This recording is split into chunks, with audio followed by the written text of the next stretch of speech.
Hello friends, আজ আমি আপনাদের দেখাবো যে কিভাবে পেজার টাকাগুলো বিকাশের মাধ্যমে নিয়ে আসা যায়। তো আমি পেজ অ্যাকাউন্টটি ওপেন করলাম, আমি লগ ইন করে রেখেছিলাম আপনাদের দেখানোর সুবিধার্থে। দেখুন, আমি ভেবেছিলাম যে পেজাতে আমি যে টাকাটা বিকাশের মাধ্যমে পাঠাচ্ছি সেটা ডলারে পরিণত হবে, না হয়নি। অর্থাৎ বিকাশের মাধ্যমে পেজাতে যদি আপনি সরাসরি টাকা পাঠান, সেটা টাকাগুলো নির্দিষ্ট রেট অনুযায়ী সেটা ডলারে পরিণত হবে এমনটা আশা করবেন না। আমি এমনটা আশা করে ধরা খেয়েছি। এখন আমাকে তার মাসুল দিতে হবে। তো যাই হোক, মাসুল দিতে হলেও দিতে হবে, কিছু করার নেই। টাকাটা তো যদি আমি এখানে বসিয়ে রাখি তাহলে আমার কোনো লাভ হবে না। টাকাটা অবশ্যই আমাকে কাজে লাগাতে হবে। তো কাজে লাগানোর জন্য আমি কি করব, এই টাকাটা এক্সচেঞ্জ করে নিব। ওকে, আমি এই টাকাটা বিকাশের মাধ্যমে নিয়ে আসব। তো বিকাশের মাধ্যমে টাকাটা নিয়ে আসার জন্য আমি কী করব, দেখুন, প্রথমে ডিবিএসি ওয়ালেট এটা আমি ওপেন করব। আমি ডিবিএসি ওয়ালেটটা ওপেন করলাম। দেখুন, ডিবিএসি ওয়ালেটের ড্যাশবোর্ডে চলে আসছে। যেহেতু ইউজার নেম এবং পাসওয়ার্ড আমার সেট করাই ছিল, এখন আমি শুধু সাইন ইনে ক্লিক করব। এরপরে দেখুন, এখানে সব মিলিয়ে 3টে অপশন রয়েছে: buy currency, sell currency, exchange currency. তো আমি যেহেতু এক্সচেঞ্জ করতে যাচ্ছি, আমি বিক্রি করতে যাচ্ছি না। বিক্রিটা কখন ব্যবহৃত হবে আপনি জানেন, যে যখন আপনি ডলার বিক্রি করবেন তখন। ওকে, তো আমি এক্সচেঞ্জ কারেন্সিতে আমি এখানে ক্লিক করলাম। এখানে কিছু নিয়ম শৃঙ্খলা দেওয়া আছে, আপনি এখানে এটা পড়ে নেবেন। লেখা আছে যে এক্সচেঞ্জ করার পূর্বে ভালো করে নিয়ম পড়ে নেওয়া উচিত। পেজা বিডিটি থেকে পেজা ইউএসডি অ্যাক্সেস করতে 30% চার্জ প্রযোজ্য হবে। পেজা বিডিটি থেকে বিকাশ এক্সচেঞ্জ করতে 30% চার্জ প্রযোজ্য হবে। অর্থাৎ আমি যদি 100 টাকা তাদেরকে পাঠাই, তারা আমাকে 70 টাকা দেবে বিকাশের মাধ্যমে। কারণ এটা আমাকে এখন করতেই হবে, কিছু করার নেই, অনেক হাই রেট। হ্যাঁ, এটা করার একটা কারণ হলো পেজা প্রচুর চার্জ খেয়ে নেয়। চার্জ খেয়ে নেয়, তো আমাকে এটা করতে হয়। আবার তারা যেহেতু এটা এক্সচেঞ্জ করে দেবে, তাদেরও একটা মজুরি আছে, তাদের পারিশ্রমিক আছে, তাদের সিস্টেমের একটা বিল আছে। সেই বিল অনুসারে সব কিছু মিলিয়ে তারা 30% কেটে রাখে, আর বাকি টাকাটা আমাকে দিয়ে দেবে। তো যাই হোক, আমি এখন কি করব, আমি এখানে দেখুন অপশনগুলো আমি ঠিকঠাক মতো করে নেব। পেজা ইউএসডি দেওয়া আছে, আমি এখানে পেজা বিডিটি করে নিলাম। ওকে, আর রিসিভ, এটা আমি সেন্ড করব। আর রিসিভ করব কোথায়, রিসিভ দেখুন লেখা আছে পেজা ইউএসডি। পেজা ইউএসডি তো না, আমি বিকাশে নিয়ে আসবো, এই জন্য আমি বিকাশে সিলেক্ট করলাম। ওকে, দেখুন, তাহলে আমি বিকাশে নিয়ে আসলাম।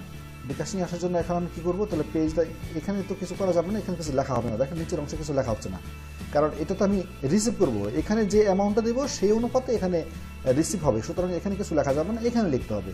আমি জানি যে আমার কত টাকা আছে। আমি পেজেতে আমি আবার চলে যাই। দেখুন, পেজেতে আছে আমার 981 টাকা 00 পয়সা। ওকে, তো যাই হোক, 981 টাকার মধ্যে আমি 80 টাকা আমি এখানে ওদেরকে দিয়ে দিব। 980 টাকা আমি এখানে লিখলাম, 980। দেখুন, 980 লেখার কারণে এখানে আসলো কত, মাত্র 686, মাত্র 686 টাকা আমাকে ওরা দিবে বিকাশের মাধ্যমে। দেখুন, লস কাকে বলে, মানে গ্রেট লস, কিন্তু কিছু করার নাই, আমি বিপদগ্রস্ত, এখন আমাকে এটা করতেই হবে। যাই হোক, আমি এখন এটাকে নেক্সট ক্লিক করব বিকাশে নেওয়ার জন্য। নিচের ইমেল আইডিতে টাকা সেন্ড করার পর সাবমিটে ক্লিক করুন।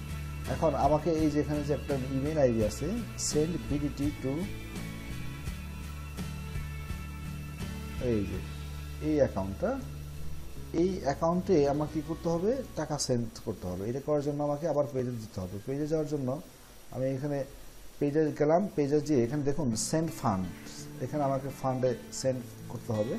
ক্লিক করলাম এখানে। এখানে ক্লিক করার পর দেখুন কি হয়, লেখা আছে যে টু, আমি কাকে পাঠাবো, এই টাকাটা কার প্রতি পাঠাবো, আমি এখানে দিয়ে দিলাম। এই লোকটাকে আমি টাকা পাঠাতে চাই। ওকে, অ্যামাউন্ট কত, 980, কারেন্সি বাংলাদেশ টাকা। বাংলাদেশ টাকাটা আমি সেন্ড করব। এই টাকা পাঠাতে যে ফিসটা লাগবে সেটা কে পরিশোধ করবে, আমি না তারা? আমি দিয়ে দিলাম তারা, আমার এমনিতে ওরা অনেক টাকা খেয়ে নিচ্ছে, আমি এটাই দিলাম যাতে কোনো সমস্যা না হয়। তো purchase type service, goods, auction, goods, others, donation. তো আমি এখানে ডোনেশন দিলাম। Note optional. আমি এখানে আই নিড ইট দিয়ে দিলাম, একটা কথা আমি দিয়ে দিলাম, দিয়ে দিলাম। নেক্সট ক্লিক করার পরে কি হলো দেখুন, ফ্রম এখান থেকে এইখানে সাদ্দাম হোসেন তার নাম, তো এখানে চলে গেল এই টাকাটা। সেন্ডে ক্লিক করব। হ্যাঁ দেখুন, ট্রানজাকশন ডিটেলস কি হয়ে গেছে আমার, এটা সাকসেসফুল হয়ে গেছে।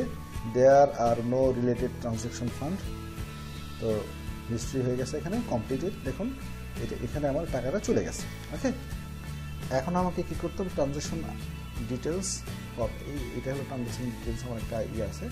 তো আমি আবার এখানে চলে আসলাম। এবার আমি কি করব, interview Payza BDP email.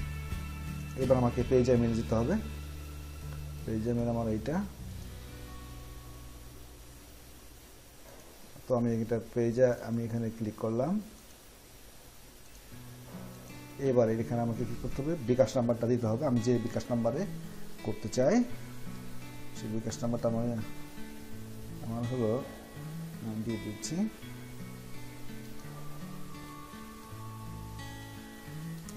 I এগ্রিতে click করলাম। এবার আমি সাবমিট ক্লিক করলাম। এবার আমি সাবমিট করব। ওকে,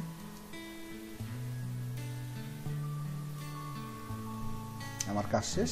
এখন বাজে 10:46 AM। এখন দেখি কতক্ষণ লাগে। যাই হোক, ধন্যবাদ ভিডিওটি দেখার জন্য। আশা করি বিষয়টা আপনারা বুঝতে পারছেন। এটা 5 থেকে 15 মিনিটের মধ্যে কাজটা সুসম্পন্ন হয়ে যায়। কোনো সমস্যা হলে আমাকে ফোন দেবেন, আমি চেষ্টা করব।